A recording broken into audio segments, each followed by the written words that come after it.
myself. I just posted my first hot girl video. I got one comment. Somebody said this girl looks like if Kylie Jenner had a baby with Mr. Bean. You know how excited I was reading the first part of that comment, dude? I wish my phone broke in the middle of that comment. Dude, the video, 5 likes. Comment, 20. Isn't that crazy? They said I have Kylie Jenner lips, but Mr. Bean forehead. It's tough putting yourself out there, dude. Especially because I'm Latina, you know? My life's at risk. Yeah, I'm Honduran. Very Honduran. My grandpa has 36 children. Yeah, they're all getting deported. My dad has 14 children. I have so many siblings. I have so many, you know? 14 is crazy. I should know them all. I don't. I know my siblings like the U.S. presidents. I can name 3 off the top of my head if we were to go right now. Biden, Carlos, I don't I know I'm so bad with it, but you know, I'm the last of the 14. I'm like the baby of the 14. So by the time my dad got to parenting me, he was just like, fuck it, we ball, you know? He was just having fun. Like when I was in kindergarten, he told me I was Chinese because I was born in Chinatown in Los Angeles. I'm so gullible, I believed him. I went to kindergarten, I was like, ni hao, Johana here.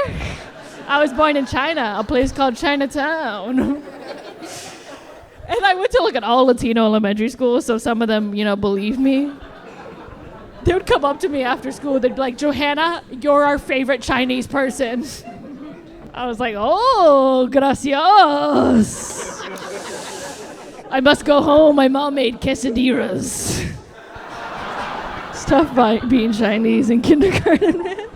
Because in 2nd grade, it was so embarrassing. I found out I was Latina when I tried to bring authentic Chinese tamales to school. They were like, I went to my dad. I was like, dude, what the fuck? You lied to me. These aren't Chinese. He was like, tell them. We put dog. So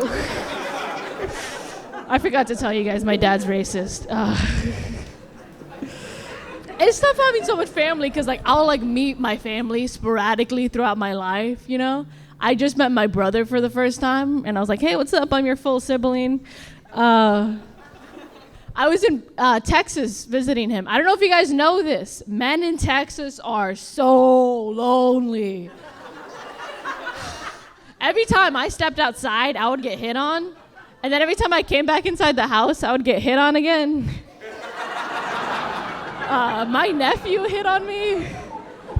Yeah, he came up to me. He said, Auntie, would you like to get married someday? Aw, he's 26 years old.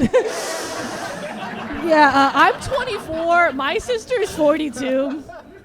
I've had a friend zone a couple guys. I've never had to tell a guy, hey, I think we'd be better off as relatives. I see you more as a family member, if we're being honest. He wouldn't stop. He wouldn't. I was like there all week, and he was like, hey, do you have a boyfriend? I'm like, I can't believe I have to tell my nephew this, but yes, I have a boyfriend. He's like, I don't believe you. Tell me your boyfriend's name. I'm like, oh, his name is Uncle. Leave me alone.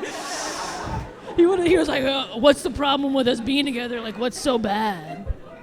I'm like, what's the problem? My sister would become my mother-in-law. Then my dad would be my grandfather-in-law, and then our kids would be mentally retarded. So we couldn't be together. Turns out he wanted his papers the whole time. You think a guy likes you, you know? I'm married to my nephew. This guy wanted that. This guy was shaking his head like, you should have fucked your nephew, dude. I fucked my cousin one time. It was cool. This is pretty cool. I ran my first marathon last year. Thank you, white people. I knew you were going to clap, Susan. Dude, the hardest part about running 26 miles was running the whole thing with a yeast infection. I was just itching to get to that finish line. I was running so fast that the yeast of my vagina started rising. I got to mile 26. The bread had baked down there. I had a whole like sourdough loaf ready to give to my friends and family. They tried it. They were like, "Why is this bread so slutty?" The reason I got a yeast infection is because I was sleeping with so many Jewish guys. Thank you, Jewish man. Shalom. I was sleeping with a lot of Jewish guys. I was sleeping with this Jewish guy, and he's like, "Johana, your body is a temple." I'm like, I think that means my pussy's a synagogue. I was sleeping with so many Jewish guys. I went to the bikini wax. I asked for the Gaza Strip. I'd want to see if they try to occupy it down there. I was like, "Go ahead, boys." Okay. And like, I'm into Jewish guys right now. And like, my friend came up to me the other day. He's like, "Johana, it's a crazy time for you to like Jewish guys." And I'm like, "Well, I'm buying the stock low. Give it 5 years, it's gonna come back." It's tough dating because a lot of men will tell me this, you know? They're like, "Johana, you have like a lot of bro-y energy. I feel like you're like one of the bros." I feel like this guy told me, he's like, "You're not like other girls, you're like other guys." The other day I got my period, and I know this is when it got bad. I went to my boys. I was like, "Gay." I'm calling my period gay now. That's a pretty bro-y thing to do. But that's because like I'm bisexual. Happy Pride Month. Yeah. When I see a girl, I'm no better than a guy. Like I'll see like a hot girl walking down the street. "Where's my hug at, Zoe?" You know? Okay, that was a lot creepier. I've never done that before. I'm sorry, Zoe. That was a lot. Are you okay? I got a little bit of a like weird voice. Somebody told me I sounded like a Muppet last week, which is pretty fucked up. Because when I was growing up, all these old girls, they had My Little Ponies. What I had was my deviated septum. I just sound like a little pony. It's really hard. It's hard sucking dick when you got a deviated septum. I just sound like a pug on a hot summer day. I'm down there like... He's like, "Oh my God, are you okay?" I'm like, "I'm just getting on my knees. The journey has yet to start." Speaking of journeys, my dad did cross the border into this country. He's illegal, I don't know. I'm trying to figure out how to do transitions, y'all. My dad's illegal. And I'm trying to help my dad get his citizenship since I'm a U.S. citizen. I'm trying to sponsor him. Thank you. He could have had his papers this whole time. He's married to a U.S. citizen. He's just not loyal to her. My stepmom said, "Hey, I can help you stay in this country. You just have to stay in this pussy." My dad said, "Well, it's been a good run." Tell my kids I love them. I'd rather have side chicks. Not everybody deserves papers, guys. My dad has 14 kids. He's been deported 3 times. He keeps on coming back like Marvel movies, this guy.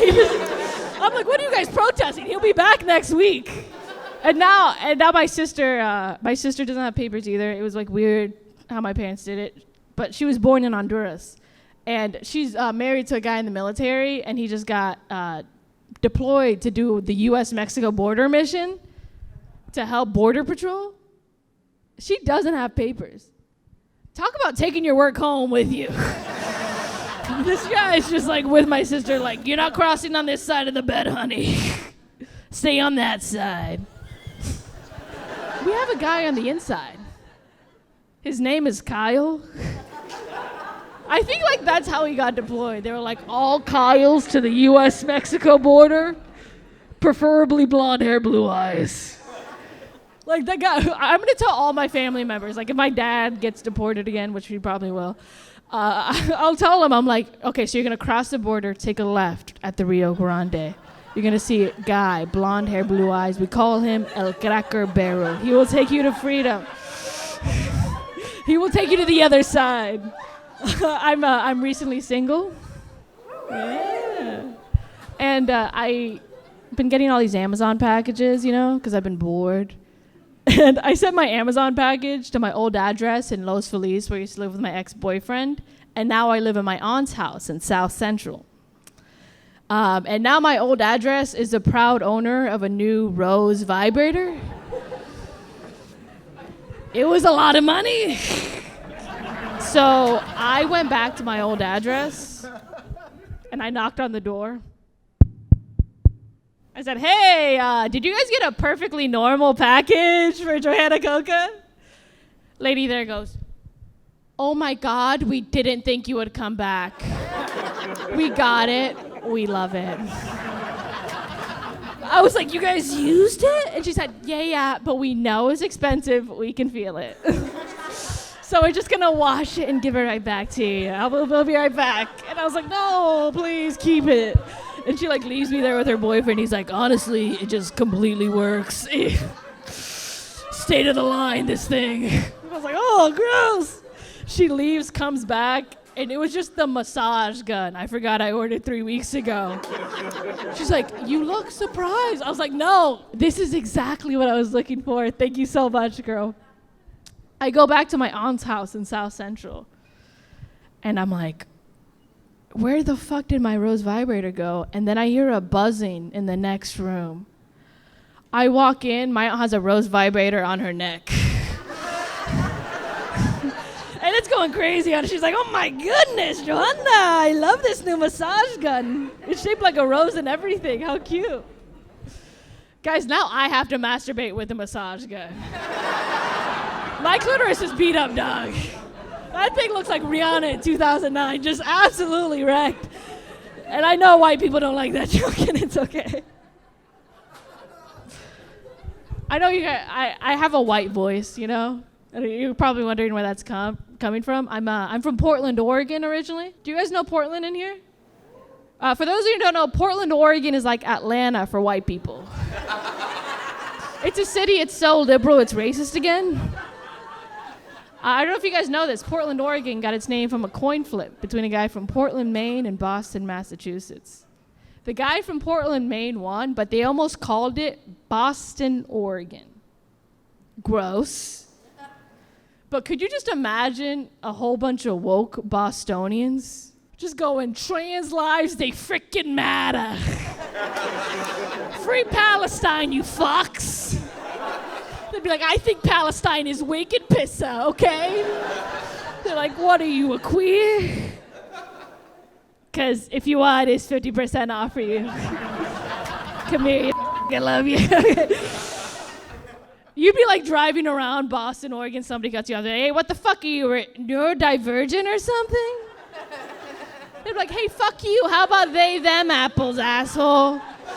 Yeah, Portland, Oregon is such a hotspot city, you know? Like, you can't say Trump over there. That's like the big T word. But I don't care what side you're on. I think we can all agree Trump is just saying wild ass shit, you know? Every day he just comes out with something new. Like he's like freestyling like Eminem in 2009. Do you guys remember when he was talking about the Black Hawk helicopter crashing into the American Airlines flight? If you don't know, he blamed it on DEI. Where did he come up with that? I just imagine he was in the White House office going, listen, it was complete DEI. That Black Hawk helicopter crashed into that poor American Airlines flight.